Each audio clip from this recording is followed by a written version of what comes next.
घटस्फोट. 7 वर्षांचं लग्न. सुरुवातीला सगळं अगदी स्वप्नासारखं होतं. प्रेम, हसू आणि भविष्याची सुंदर स्वप्न. पण हळूहळू सगळं बदलायला लागलं. आणि एक दिवस मी स्वतःलाच विचारलं, मी खरंच सुखी आहे का? अमृता आणि अमोल आम्ही एकमेकांच्या प्रेमात होतो. लग्नाच्या पहिल्या वर्षी सगळं सुरळीत होतं. पण मग जीवनाची घड्याळं वेगळ्या दिशेने फिरायला लागली. तो कामात बिझी झाला आणि मी हळूहळू एकटी होत गेले. मी खूप वेळा प्रयत्न केला बोलायचा, समजून घ्यायचा, पण संवाद हरवला. प्रेम राहिलं, पण त्याची भाषा बदलली होती.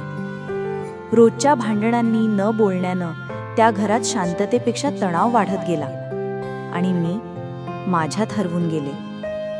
त्या एका रात्रीचा मोठा भांडण.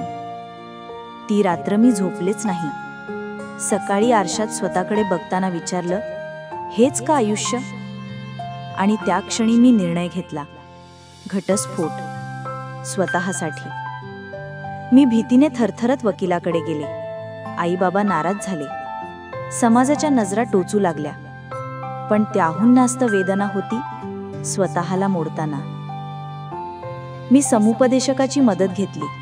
खूप रडले, खूप लिहिलं. पण हळूहळू मी माझं अस्तित्व परत मिळवायला लागले. नवीन सुरुवात सोपी नव्हती, पण मी प्रयत्न थांबवले नाहीत. मी अभ्यास केला, नोकरी मिळवली. प्रथमच स्वतःचा पगार हातात आला आणि मी रडले आनंदाने. मी स्वतःसाठी वेळ द्यायला लागले. कविता, संगीत, शांतता माझे नवे मित्र झाले. हळूहळू मी हसायला लागले. आता ती हास्य केवळ चेहऱ्यावर नव्हतं, ते हृदयात होतं.